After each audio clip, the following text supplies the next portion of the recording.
وبه نستعين أما بعد. عزیز طلباء اور عزیز مہمان اور میرے مشفق و مکرم استاد گرامی، دیکھو میں آج شرکت کے لیے سیریز میں بھاگ دوڑ کے شریک ہوا ہوں اور یہ سوچ کے آیا تھا کہ شاید کھانا ملے گا، لیکن یہاں کہنا بھی ملا. اور اس کہنے میں ابھی میں نے تقریر سنی ہے مفتی نوشاد صاحب دام برکاتہ کی. بات اصل یہ ہے کہ کبھی گہرائی ہوتی ہے، کبھی گہرائی ہوتی ہے، کبھی چہرہ دیکھتے ہیں، کبھی الفاظ دیکھے جاتے ہیں. تو بعض جگہ پر یہ باتیں آتی ہیں کہ اتنی بہترین تقریریں بعض رات کی میں نے سنی ہیں کہ دیکھ کر ایسا لگتا ہے کہ اپنے اندر ایک بات بھی نہیں ہونے سے ہے. لیکن ایک دوسرا پہلو آتا ہے، وہ دوسرا پہلو آتا ہے عملی پہلو. ہاں کہیں نہ کہیں ہر ایک سے پنچر ہو جاتا ہے، ضرور ہو جاتا ہے پنچر. طلبا کی تقریر اللہ اکبر اتنی زبردست، ایسے لگتا ہے کہ بڑی سے بڑی چٹان بھی اب سامنے سے گر جائیں گے اور پتہ چلتا ہے کہ اسی دن ہی نماز نہ پہلی پڑھی تھی نہ بعد والی پڑھی. لِمَ تَقُولُونَ مَا لَا تَفْعَلُونَ. میں پہلے والوں کو نہیں کہتا، میں آپ طلبا کو کہنا چاہتا ہوں زندگی بدلی، اور وہ بدلی ہے اس پر کہ اللہ کے رسول صلی اللہ علیہ وسلم نے مختلف اوقات میں فرمایا، لیکن دو باتیں بڑے خاص طور سے فرماتے تھے. ہر ایک بات خاص یہ ہے، انما بعثت معلما، وانما جگہ پر آتا ہے بعثت لاتمم مکارم الاخلاق.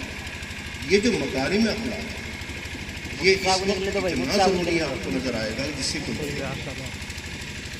علم شیطان کے پاس بھی ہے، ہم سے کہیں زیادہ ہے. اور اگر وہ تقریر کرنے پر آ جائے تو ابو جے سروجی کی آپ نے سنی ہوگی، ہر سننے والا ضرور دھوکے میں آیا ہے، ہر بار دھوکے میں آیا جو ہر تقریر سن رہا تھا. لیکن یہ وقتی طور پر ایک ابال ہے، ایک جوش ہے جس کے نیچے آگ جلی ہے اور بلبلے اٹھ رہے ہیں. لیکن سانپ سمندر کے اندر کچھ آوازیں آتی ہیں اور ان آوازوں اور سرسراہٹ سے کچھ چیزوں کو پرکھا جاتا ہے.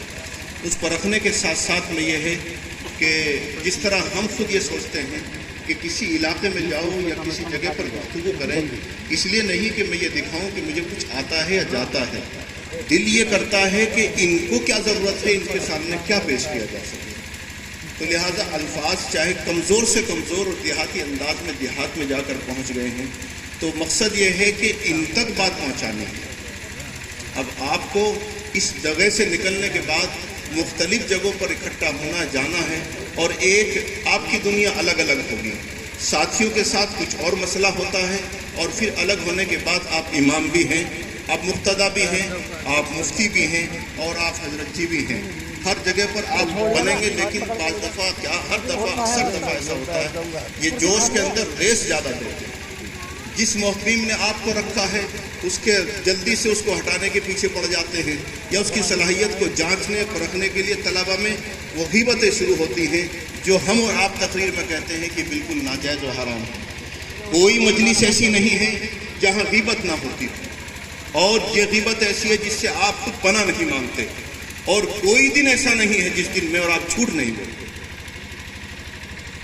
یہی کا واقعہ ہے میاں اصغر حسین رحمۃ اللہ علیہ. چھوٹے چھوٹے بچوں کو پڑھا کرتے تھے ابتدا میں. بچوں کی شرارتیں بچوں جیسی ہوا کرتی ہیں، تو ہر ایک اپنے اعتبار سے ایک شرارت ایسی کرتا ہے. استاد یقین کرے اور کوئی شخص بھی یقین کرے، یہ ایمان کی نشانی ہے، مومن ہونے کی نشانی ہے. تو چند بچوں نے یہ خیال کیا کہ آج حضرت جی سے چھٹی لے لیتے ہیں. دو چار نے یہ طے کیا کہ جو ہم کہیں گے وہی تمہیں کرنا ہے. جاتے ہی حضرت جی سے کہہ دیا، برسات کا موسم تھا کہ حضرت آپ کو پتہ نہیں باہر کیا ہوا؟ کہا بھائی مجھے تو کچھ خبر نہیں باہر کیا ہوا. کہا جی کالی گھٹا اٹھ گئی ہے، بادل شروع ہو گیا ہے، بارش برس جائے گی، گلیوں میں کیچڑ ہو جائے گا. یہ پکی سڑکیں نہیں تھی، ہم گھر تک کیسے پہنچیں گے؟ کہا پھر کیا کرنا چاہیے؟ کہ حضرت آج چھٹی کر دو، سبق کل سنا دیں گے. دوسروں سے پوچھا، وہ سب تیار تھے کہ جی ہاں ایسا ہی ہے. حضرت نے فوراً کہا، کوئی تحقیق نہیں کی، باہر نکل کے کہا جلدی جاؤ کبھی بارش ہو جائے۔ تمام بچے گھر چلے گئے، تو بچوں نے گھر تو نہیں بتایا، گھر تو سیدھے کہہ دیا، پوچھا کیوں چھٹی ہوگی، کیا بات ہے؟ کہ معلوم نہیں، حضرت جی کو کہیں جانا ہوگا اس لیے چھٹی کر دی۔ اتفاق سے کسی کا گزر ہوا، دیکھا حضرت جی وہیں پر ہیں، حضرت سے یہ جا کے پوچھ لیا حضرت کیا بات ہوگی، تو کوئی طبیعت تو خراب نہیں ہے، بچوں کو چھٹی کیوں کر دی؟ تو حضرت نے کہا کیا بارش نہیں ہو رہی باہر؟ حضرت بارش کا کیا مطلب، آج تو بادل ہی نہیں کہیں پر۔ کہ بچوں نے کہا تھا کہ بارش ہونے کے قریب ہے اور بادل اٹھ رہا ہے۔ کہنے لگے حضرت جی اگر یہ بات تھی تو سامنے دیوار بھی دیکھ لیتے، دھوپ کی نشانی پڑ رہی ہے، آپ ادھر تو دیکھ لیتے۔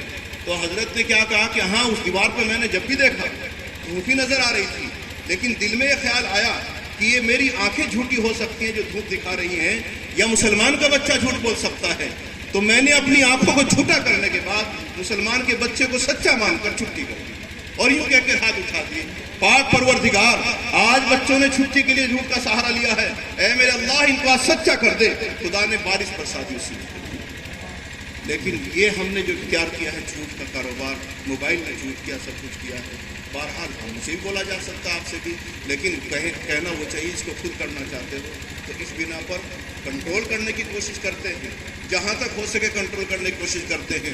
تو ہم اور آپ اس کی کوشش کریں، پھر بھی ہو جائے تو آپ کو کہیں پڑھ لیا ہوگا، آپ کو اگر یاد نہ ہو میں یاد دلا دیتا ہوں۔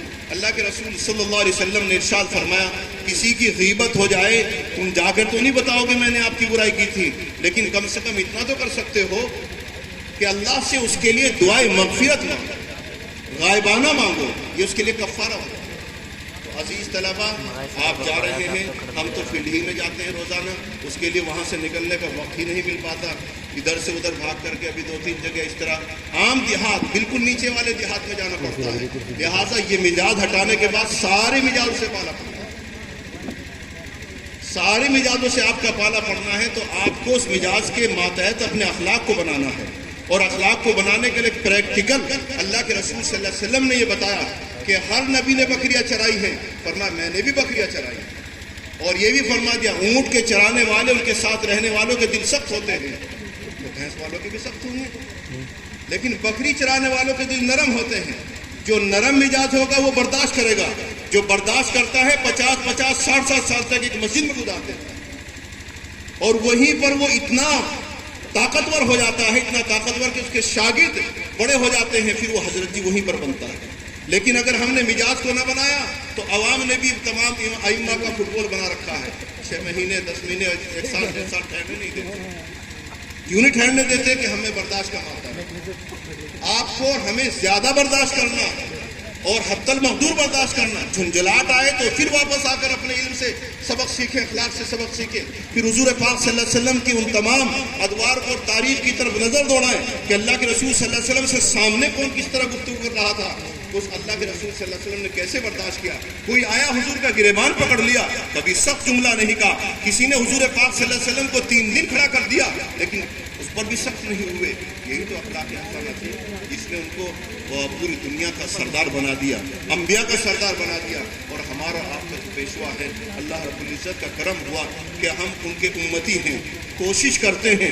اگر یقیناً یہ اخلاق پیش کر دیے، میری تقریر جب شروع ہوتی ہے یا آپ کی تقریر شروع ہوتی ہے، حکومت کے ہٹانے سے شروع ہوتی ہے، حکومت کے گرانے سے شروع ہوتی ہے، ادھیکاریوں کے خلاف سے ہوتی ہے یا غیروں کے خلاف ہوتی ہے، آپ یکسر تبدیل کر دیجیے اس منظر کو۔ دیکھیے انگریزوں نے بلڈوزر چلایا تھا، سب کام ہوا تھا، بالآخر علماء خاموش ہو کر خانقاہوں میں جاتے تھے، پھر خانقاہوں سے اٹھے اور 90 سال کے بعد پھر اسی ہندوستان کو آتا تھا۔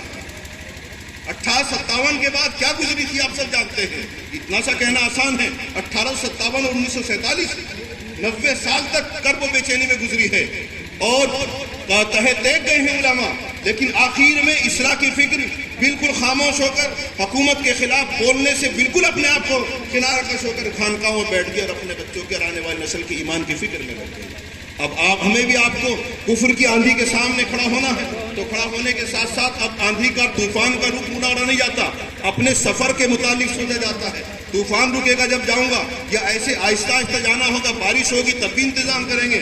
تو اس وقت کفر کی آندھی ہے، بارش ہے، چاروں طرف سے لادینیت ہے اور بددینیت ہے، اور دیانت داری کہیں دور دور تک نظر نہیں آتی۔ لہٰذا ہمیں کیا کرنا ہے؟ پہلے اپنی اصلاح کی کوشش کریں، پھر آس پاس کی اصلاح کی کوشش کریں، مکارم اخلاق کو بڑھانے کی کوشش کریں. بات میں نے بھی کہہ دی، ہو سکتا ہے کہ میں خود عمل نہ کروں، لیکن کوشش کرتا ہوں اللہ میرے لیے بھی آسان فرمائے، آپ حضرات کے لیے بھی آسان فرمائے. یہ نسخہ رسول اگر ہم نے اختیار کر لیا، مجھے امید ہے خدا کی ذات سے جس مسند پہ جاؤ گے اس محسن کو کبھی مت بھولنا جس نے آپ کو پہلے استاد رکھ دیا.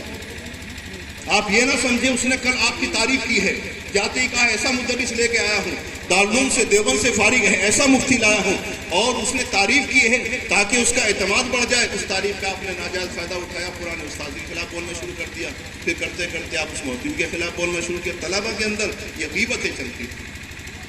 اگر آپ کو اس سے اعتماد نہیں، خدا کے واسطے اس سے ہٹ جائیے.